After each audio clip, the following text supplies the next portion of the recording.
नमस्कार दोस्तों। फेसबुक पर हमने कई बार लोगों को बात करते देखा है कि हिंदुओं को मज़ार पर नहीं जाना चाहिए।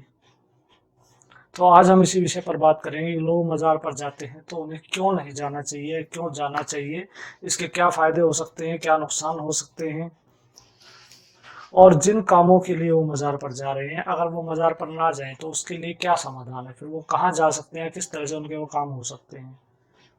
तो आइए इस पर बात करते हैं। सबसे पहली बात ये है कि हम हिंदू लोग, हमारी संस्कृति ये है कि ईश्वर जो है वो हर चीज में है, हर जगह पर है। तो एक मजार पर भी हो सकते हैं।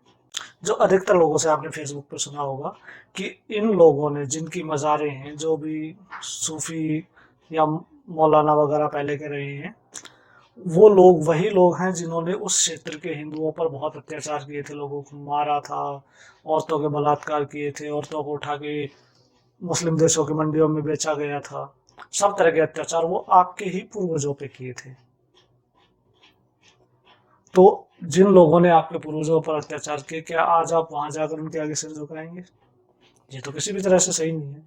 तो ये आपके आत्मसम्मान की बात है। ये एक मुद्दा है।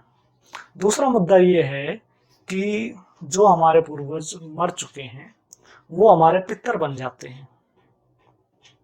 अब अधिकतर लोग जानते होंगे कि हमारे जीवन के ऊपर पितरों का बहुत बड़ा प्रभाव रहता है।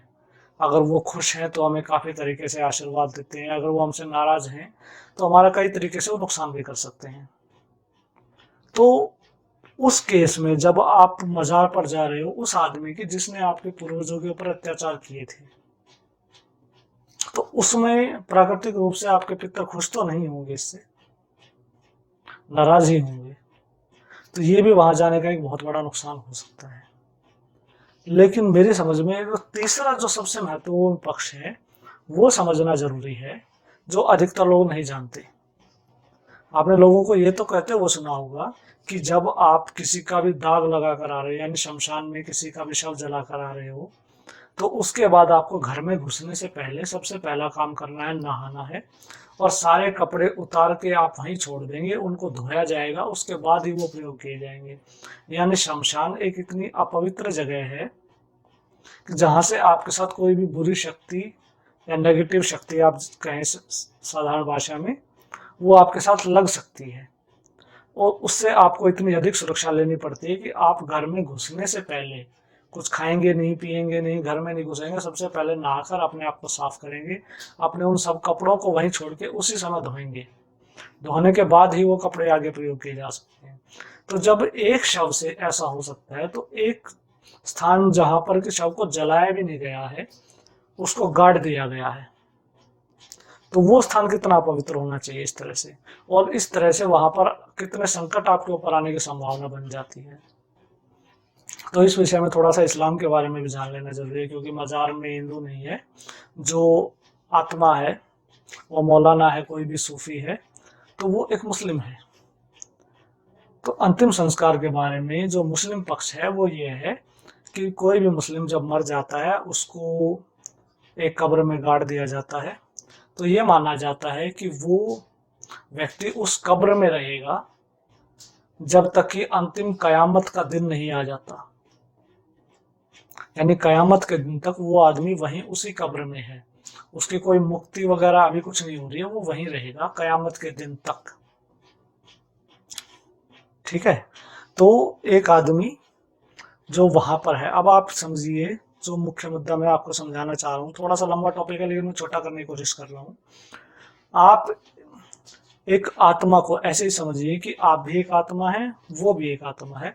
बस अंतर ये है कि आपके पास अभी एक शरीर है और उसके पास अब कोई शरीर नहीं है। तो दोनों ही परिस्थितियों में थोड़ा थोड़ा अंतर आ जाता है।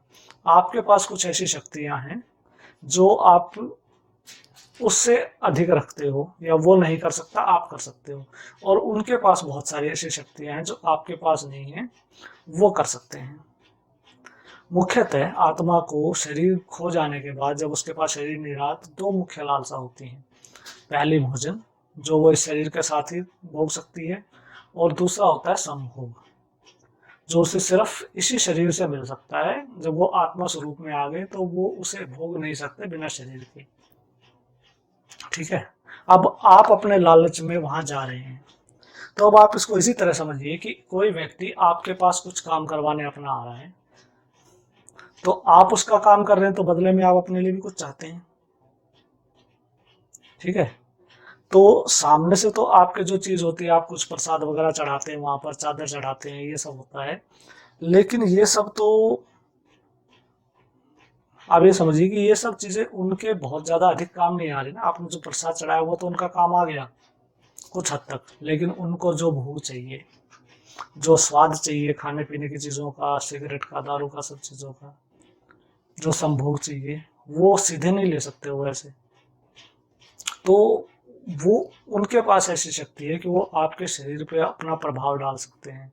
ये असर आपको सीधा 1-2 दिन में, 5 दिन में नहीं दिखेगा।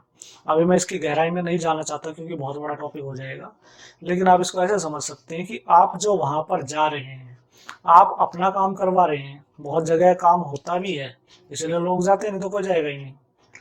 तो काम हो रहा है आपका कुछ, लेकिन वो आप पर सारी उम्र के लिए जो वहां आत्मा है उसका प्रभाव आ रहा है। मैंने बहुत लोगों को देखा है जो कि लगातार अपने काम करवाते रहते हैं।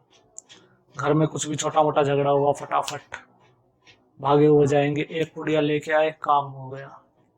लेकिन जब आप उनके जीवन को लगातार देखते हैं, 5 साल, 10 साल, 15 साल, तो उनके घर में कभी भी सुख शांति नहीं होती है।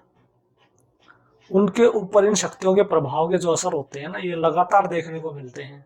और वो इन लोगों को समझ ही नहीं पाते, क्योंकि उनको कुछ भी समस्या हुई वो भाग के वहीं जाते हैं, पुड़िया ली, काम हो रहा है हमारा। तो अब इसमें और गहराई से नहीं जाऊंगा, बस मैं आपको थोड़ा सा समझाना चाह रहा था कि क्या दिक्कत हो सकती है आपके पास। उसका फिर कोई तोड़ नहीं है, क्योंकि आप खुद वहां जा रहे हो। और किसी भी बड़े से बड़े तांत्रिक से आप समझ लेना कि जब आप किसी से खुद जाके अपना कुछ काम करवा रहे हो, तो उसके बाद उसका जो आपके ऊपर प्रभाव है वो हटाना बहुत ज्यादा मुश्किल होता है। इस टॉपिक को यहीं छोड़ देते हैं, हम गहराई में नहीं जाते। अब इसका समाधान क्या है, क्योंकि बहुत सारी ऐसी भूत प्रेत की बाधाएं होती हैं जो कि आप सामान्यतः अपने आप नहीं हटा सकते। तो उसके लिए आपको किसी न किसी से सहायता चाहिए होती है। उसके लिए ही अधिकतर लोग वहां जाते हैं, क्योंकि जहां भी आप देखेंगे तमाम तरह की जो ऐड होती है हर जगह, बंगाली बाबा, ये बाबा, वो बाबा, वो ज्यादातर मुस्लिम लोग हैं। या बहुत सारे हिंदू भी होते हैं जो कि किसी मुस्लिम को अपना गुरु मानकर, जो कि अभी संसार में नहीं है, उस मुस्लिम को अपना गुरु मानकर कर रहे हैं। तो दोनों ही स्थितियों में आपके ऊपर ये प्रभाव आ सकता है। अब इसका समाधान जो होता है, पहले तो उस सबका समाधान मंदिर में पहले ही है। लेकिन हमारे साथ थोड़ी सी अभी समस्या ये फंसी हुई है कि हमारे सारे मंदिर सरकारी प्रभाव में है, तो अधिकतर जगह हमें ये सुविधा नहीं मिलती है। लेकिन फिर भी आप देखेंगे तो हर जगह में आसपास में थोड़ी सी मेहनत के बाद आपको ऐसे मंदिर मिल जाएंगे जहाँ पर आपकी इन समस्याओं का समाधान हो जाता है। उसके बाद भी और भी आपको ऐसे हिंदू संत भी मिल जाएंगे जो कि आपका ये सब काम करेंगे और आपसे कोई पैसा नहीं लेंगे। हिंदू संत, अब आप इसमें एक बार और टॉपिक आ जाता है कि समाधि है, वहां पर मजार थी, यहाँ हिंदू संत की समाधि है। तो उसमें क्या होता है, हम आम भाषा में उसे बराबर समझ लेते हैं। लेकिन फर्क ये होता है कि संत जब समाधि लेता है तो वो अपनी इच्छा से, इस सारे सांसारिक इच्छाओं से मुक्त हो चुका है। अब वो अपनी मर्जी से अपने शरीर को त्याग रहा है। उसकी मृत्यु नहीं हुई है, उसने अपनी मर्जी से अपने शरीर को त्याग दिया है। यानी वो इस संसार के सब मोह बंधनों से दूर हो चुका है। अब उसको किसी भी सांसारिक चीज की इच्छा नहीं है। तो वहां जब आप जाते हो तो वो आपका कल्याण करने के लिए काम कर रहे हैं। वहां पर आपसे कभी कोई पैसा नहीं लिया जाएगा। इस क्षेत्र में सबसे जरूरी बात यही है, आप समझ लीजिए। जहां भी आपसे पैसा लिया जा रहा है बोलकर, या कई बार बिना बोलने भी अलग अलग तरीकों से लिया जाता है, वो आप समझ लीजिए उस स्थान से फौरन निकल जाइए। सबसे आसान काम, जहां पैसा नहीं लिया जा रहा है केवल वहीं काम कराएं, और मजार से दूर रहें, क्योंकि ये आपके ऊपर बहुत बहुत लंबे समय तक वो प्रभाव डाल सकता है जिसको बाद में आप कुछ नहीं कर पाएंगे। आप अपने छोटे छोटे लालच, आज की नौकरी है, कुछ प्रमोशन है, कोई झगड़ा निपटाना है, उन सब से निकलने के लिए ऐसी समस्याओं में फंस जाएंगे जिनसे निकलने का फिर आपके पास कोई मार्ग नहीं होगा, और सारी उम्र आपको और आपके बच्चों को भी वो भोगना पड़ सकता है। इसलिए मेरी सलाह ये रहेगी कि आप कभी भी मज़ार पर ना जाएं। समाधान के लिए मैंने और दूसरे उपाय आपको बता दिए हैं। और भी बहुत तरीके होते हैं, आप देखेंगे अपने आसपास में तो मिल जाएंगे, लेकिन छोटे लालच के चक्कर में बड़ा नुकसान ना करवाएं। मित्रों, यह टॉपिक बहुत बड़ा है, इस पर बहुत सारी बातें और की जा सकती हैं, लेकिन इस वीडियो को बहुत अधिक लंबा नहीं खींचेंगे। आगे भी इस पर बात की जा सकती है। आप अपने प्रश्न या अपने सुझाव कमेंट्स में हमें दे सकते हैं, हम उसका उत्तर देने का पूरा प्रयास करेंगे। जय श्री राम।